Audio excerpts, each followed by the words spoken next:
បាទសួស្តីបងប្អូនទាំងគ្នាស្វាគមន៍មកកាន់វីដេអូថ្មីបាទអញ្ចឹងនៅក្នុងវីដេអូនេះខ្ញុំមកប្រាប់បងប្អូនទាំងគ្នាអំពីរបៀប set up payout outside ហើយយើងប្រើជាមួយនឹង bank ថៃបាទតាមរយៈ Bangkok Bank ការប្រើ bank ថៃនេះទៀតសោតបងប្អូនអាចប្រើបានច្រើន bank មានន័យថា bank ថៃយើងមិននិយាយថាបានតែ bank Bangkok ទេបងប្អូន bank អីក៏បានដែរបងប្អូនឲ្យតែជា bank ថៃបាទដូចជាកសិករ bank ថៃថៃប៉ានីតឬមួយក៏ការធនាគារផ្សេងៗអញ្ចឹងគឺបានទាំងអស់គ្រាន់តែវាខុសតែ speed code ជាមួយនឹងលេខកង់ធនាគារតែប៉ុណ្ណឹងហើយបែបបទនៃការ set up ក៏ដូចជា set up bank អីហ្នឹងគឺដូចតែគ្នាទេបាទអូខេចឹងកុំឲ្យខាតពេលយូរយើងនឹងទៅចាប់ផ្ដើមទាំងអស់គ្នារបៀប set up payout outside address ថៃបូកជាមួយនឹង bank ថៃអញ្ចឹងបងប្អូន note គេហៅថាព័ត៌មាន payout បងប្អូនដូចខ្ញុំអញ្ចឹងមកបាទងាយស្រួលក្នុងការ set up ហើយយើងធ្វើបានលឿនបាទអញ្ចឹងខ្ញុំសូមបិទខ្លះព្រោះវាជាព័ត៌មានគេហៅថា private របស់ខ្ញុំបាទហើយរបៀបនឹង set up គឺបងប្អូនមើលវីដេអូនេះហើយបងប្អូននឹងចេះធ្វើគ្រប់គ្នាខ្ញុំនឹងប្រាប់មួយហើយនឹងឲ្យបងប្អូននឹងជៀសផុតពីការ set up គេហៅថា set up ភ្លាមគឺ disable payout ភ្លាមយើងអាចកិច្ចបានអាចចន្លោះពី80ទៅ90%បើសិនជាបងប្អូនធ្វើតាម flow របស់ខ្ញុំអូខេអញ្ចឹងកុំឲ្យខាតពេលយូរយើងទៅចាប់ផ្ដើមទាំងអស់គ្នា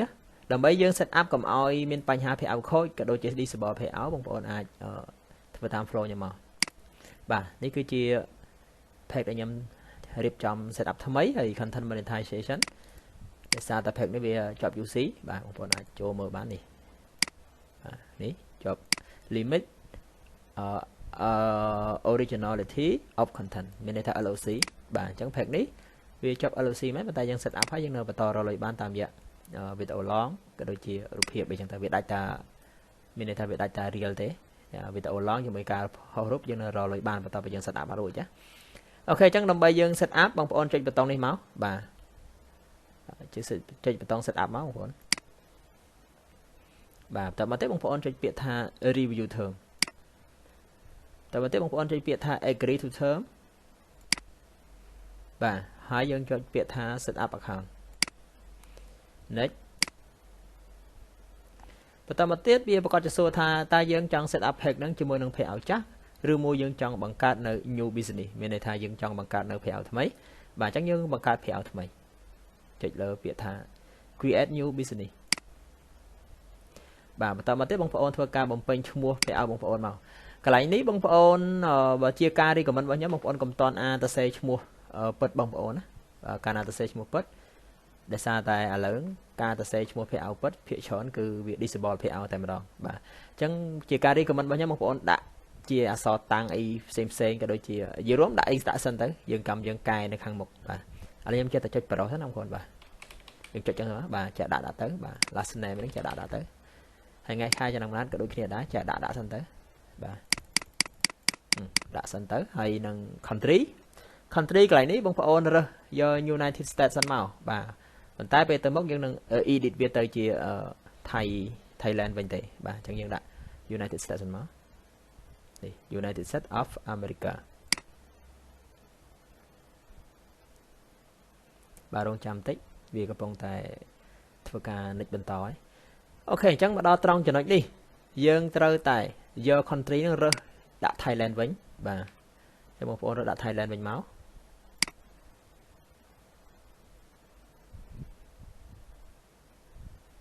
បាទបន្តមកទៀតខាងក្រោមនេះ business type បងប្អូនត្រូវយក individual រួចហើយបងប្អូនចុច next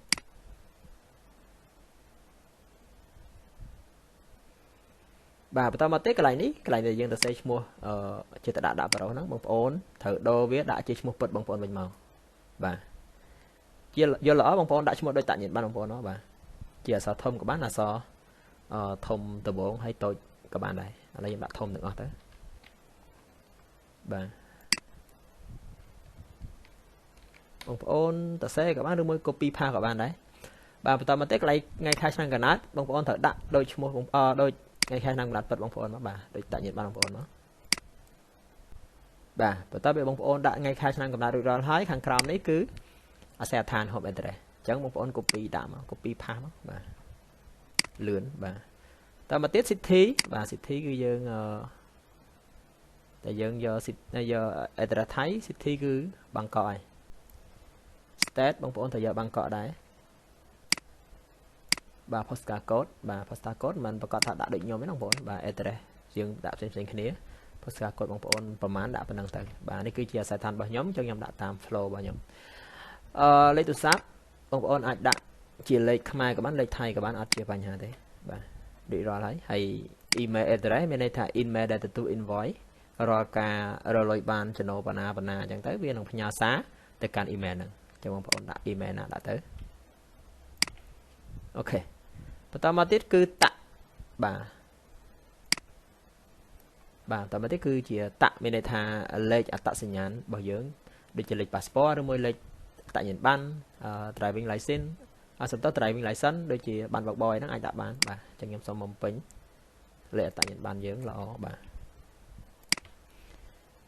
កន្លែងនេះយើង optional ទេបងប្អូនមិនដាក់ទេយើង text ខាងក្រោមមួយចុច next បាទរងចាំតិចបើវា load ចឹងបងប្អូនអាចខ្វែងបាននេះបងវិធីនេះគឺខ្ញុំ set up មួយហើយសង្ឃឹមថាបងប្អូនមើលតន់គ្រប់គ្នាបាទបន្តមកទៀតកន្លែងនេះវាឲ្យយើង link bank បាទដើម្បី link bank បានបងប្អូនត្រូវយកនេះមក wire transfer មកដោយសារតែ link bank វាមានចែកចេញជា3វាមាន bank transfer wire transfer ហើយនឹងជាមួយនឹង PayPal បាទនៅក្នុងវីដេអូនេះខ្ញុំប្រាប់ថាខ្ញុំប្រើជាមួយនឹង bank ថៃបាទ bank ថៃគឺបងប្អូនយក wire transfer គឺយើងយកកណ្ដាល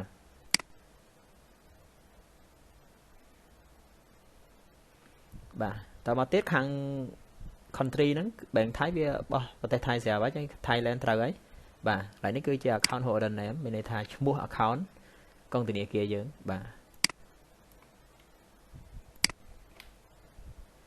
តមកទៀត Swift code បាទ Swift code bank បងប្អូនហ្នឹងបាទ Swift code bank បងប្អូនប្រើបងប្អូនប្រើ bank ថៃ bank អីគឺយើងដាក់ Swift code របស់ bank ហ្នឹងមកហើយអានេះគឺ account number បាទគឺជាលេខកងធនាគារហ្នឹងឯងបាទយើងត្រូវ copy ដាក់ឲ្យត្រឹមត្រូវតែដាក់ខុសគឺលុយអត់ចូលក្នុងកងទេបាទសូមបញ្ជាក់ម្ដងទៀតបាទរួចរាល់អស់ហើយបងប្អូនអាចចុច next បានហើយបាទមុននឹងបងប្អូនធ្វើការចុច link មានន័យថាមុននឹងបងប្អូនចុច link កន្លែងbank បងប្អូនណាខ្ញុំរីក៏មិនបងប្អូនហ្នឹង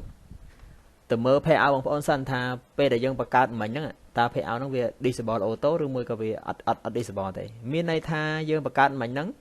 មកដល់កន្លែងត្រង់ចំណុចបង្កើត bank ហ្នឹងគឺយើងបង្កើតចេញជា payout មួយបាត់ហើយអញ្ចឹងបងប្អូនចូលទៅមើល payout បងប្អូនសិនថា payout ដែលបងប្អូនបង្កើតមិញហ្នឹងគឺវាខូចអត់បើវាខូចយើងខ្វែងចោលបង្កើត payout ថ្មីប៉ុន្តែបើសិនជាវាអត់ខូចយើងចាំយើង link bank បន្តអញ្ចឹងដើម្បីយើងចូលមើល payout បានបងប្អូនចូលទៅក្នុង account បងប្អូនមកបាទ account បងប្អូនមានន័យថាបងប្អូនបោះ pack ហ្នឹងទៅ account មួយណាអញ្ចឹង payout វានៅក្នុង account ហ្នឹងហើយបាទអញ្ចឹងខ្ញុំសុំចូល account ហ្នឹងបាទតទៅទៀតបងប្អូនចូលមកក្នុង account ហ្នឹងបងប្អូនចុចពាក្យថា professional dashboard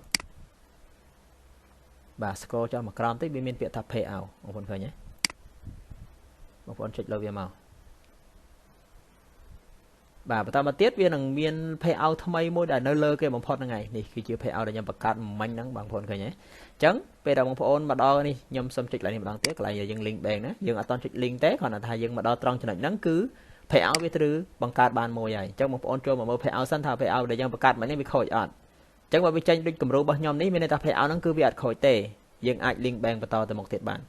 ផ្ទុយទៅវិញបើសិនជាបងប្អូនចូលមកកន្លែងហ្នឹងឃើញតែ payout វាដាក់ថា disable វាដាក់អក្សរកន្លែងនេះម្ដុំហ្នឹងក៏ហបដាក់ថា disable មានន័យថា payout ដែលបងប្អូនបង្កើតមិញហ្នឹងគឺវា auto ខូចអញ្ចឹងយើងអាច link bank ទេតែកាលណាបងប្អូន link bank វាអាចខូច pack ហើយពីព្រោះ payout ដែលយើងបង្កើតហ្នឹងវាខូចអញ្ចឹង link bank link អីចូលក្នុង payout ដែលខូចវាអត់ប្រយោជន៍អញ្ចឹងបងប្អូនសង្ឃឹមថា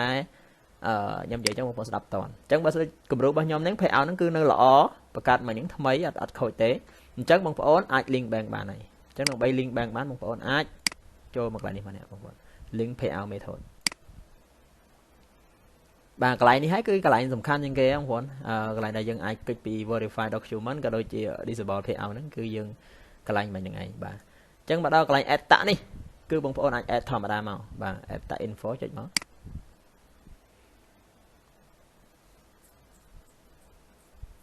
បាទរងចាំតិចបើវាឲ្យ connect ជាមួយ Facebook បងប្អូន connect មក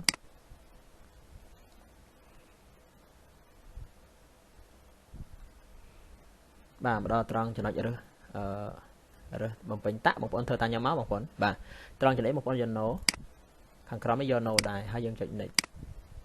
អញ្ចឹងមកដល់ត្រង់ចំណុចនេះឈ្មោះនេះយើងបំពេញហើយកន្លែង country នេះយើងត្រូវរើសដាក់ Thailand បាទ scroll ដល់ Thailand មកដោយសារតែយើងប្រើ address ថៃក៏ដូចជា payout ថៃអញ្ចឹងយើងត្រូវដាក់ Thailand នេះបងប្អូនបាទអញ្ចឹងឡើយនេះយើងរើសតែ payout យើងរើសតែ country Thailand ទេបន្តមកទៀតគឺយើងអត់ធ្វើអីទេគឺយើងចុច next យកតែម្ដងបាទមកដល់ត្រង់នេះយើងពិនិត្យមើលអាសយដ្ឋានក៏ដូចជា zip code address city អីហ្នឹងគឺត្រឹមត្រូវអស់ហើយយើងចុច next មកចុច next ទៀតកន្លែងនេះវាឲ្យរើស country បងប្អូនត្រូវដាក់ Thailand ទៀតបាទយើងដាក់ Thailand ដែរមកបាទរួចរាល់ហើយចុច next scroll ចុះមកក្រោមបន្តិចកន្លែងនេះវាឲ្យយើងសញ្ញេបាទសញ្ញេជាឈ្មោះរបស់យើងបាទដើម្បីយើងសញ្ញេបងប្អូនចុច text មួយហើយចាំដាក់ឈ្មោះពេញរបស់ឈ្មោះពេញរបស់យើងមកបាទរួចរាល់អស់ហើយបងប្អូនចុច next មកហើយបងប្អូនរងចាំបន្តិចចឹងឡើយនេះវាឲ្យយើងផ្ទៀងផ្ទាត់ form បាច់មើលអីច្រើនទេ scroll ចុះមកក្រោមហើយចុចពាក្យថា submit form មក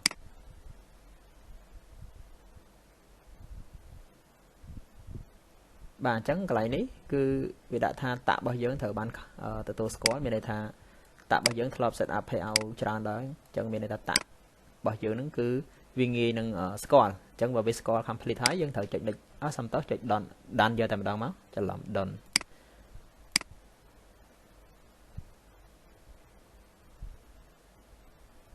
បាទ done ទៀតមក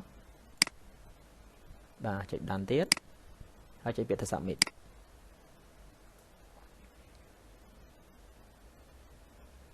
បាទអញ្ចឹងការ set up របស់យើងទទួលបានជោគជ័យបងប្អូនបាទបងប្អូនចុច OK មក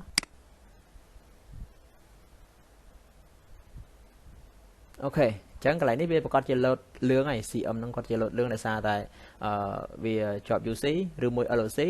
តែពេលដែលយើង set up ហើយវានឹងជាប់លឿងក៏ប៉ុន្តែយើងអាចរកលុយបានតាមរយៈ video long ហើយនឹងរូបភាពបងប្អូនចង់ដឹងថា page របស់យើងជាប់លឿងយើងដាច់មុខងារអីនៅរកលុយអីបានបងប្អូនអាចចុចពាក្យថា C detail នេះមកបាទចុចលើវាមកហើយបងប្អូនអាចមើលបាននេះបងប្អូននេះ content monetization program you can earn money from your reel មានន័យថាយើងមិនអាចរកលុយបានតាមរយៈការរកតាមវីដេអូ reel ទេបាទវីដេអូខ្លីៗហ្នឹងបាទ but can still earn money from video and post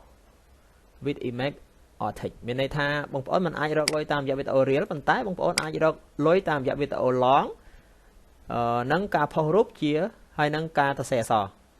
មានន័យថាដាច់តែមុខងារ reel ទេតែវីដេអូ long និងរូបភាពយើងអាច post រកលុយបានញ៉ាំបងប្អូនឃើញអត់អូខេអញ្ចឹងការ set up ហ្នឹងគឺមានប៉ុណ្ណឹងហើយបងប្អូនអាចចូលទៅមើល payout បងប្អូនតែយើង set up មិញហ្នឹងវាខូចអត់បងប្អូនចូលមកកន្លែង account យើងទៅដែរមកនេះបងប្អូន refresh វាមួយមកអូខេអញ្ចឹងវានៅតែខៀវបៃតងដដែលទេអញ្ចឹងបើសិនជាវានៅតែខៀវបៃតងអញ្ចឹងមានន័យថា pack បងប្អូនក៏ដូចជា payout បងប្អូនដែល set up ថ្មីមិញហ្នឹងគឺវាអត់មានបញ្ហាអីទេគឺនៅល្អយើង post វីដេអូរកលុយទៅគឺអូខេហើយអញ្ចឹងវីដេអូនេះសង្ឃឹមថាជាប្រយោជន៍ដល់បងប្អូនគ្រប់គ្នាហើយស្រឡាញ់ពេញចិត្តវីដេអូនេះគាត់ថាវីដេអូនេះមានប្រយោជន៍បងប្អូនកុំភ្លេចជួយ Subscribe Channel YouTube ខ្ញុំផងដើម្បីទទួលបាននៅវីដេអូថ្មីៗក៏ដូចជាមេរៀនល្អៗបន្តទៀតបាទហើយ Channel នេះទៅមុខទៀតខ្ញុំនឹងធ្វើជាមេរៀន CM បាទចាំពីចំណុចចាប់ផ្ដើមរហូតដល់ចំណុចបញ្ចប់បាទទោះជាខ្ញុំមិនប្រាប់ពេញ 100% ក៏ប៉ុន្តែខ្ញុំនឹងមានការហៅថាយ៉ាងតិចក៏ប្រាប់ក្នុង channel របស់ខ្ញុំហ្នឹង 50 ទៅ 80% ដែរអញ្ចឹងសម្រាប់បងប្អូនមិនចង់ចំណាយលុយរៀនអាចមើលតាម channel YouTube ខ្ញុំបាននិងមើលចេះដូចគ្នាប៉ុន្តែបើសិនជាបងប្អូនចង់ចំណាយលុយរៀនជាមួយនឹងខ្ញុំផ្ទាល់ក៏បានដែរខ្ញុំមានក្រុម Telegram បរៀនជូនបងប្អូនពេញលេញក៏ដូចជា support បងប្អូនពេញលេញធានាថាបងប្អូនចូលរៀនជាមួយខ្ញុំបងប្អូននឹងចេះ 100%ចេះច្បាស់លាស់ធ្វើត្រូវស្តង់ដារធ្វើត្រូវ flow អត់ខុសអត់ខាតពេលវេលាបាទអញ្ចឹងយើងនឹងជួបគ្នាវីដេអូក្រោយបន្តបាទអរគុណច្រើន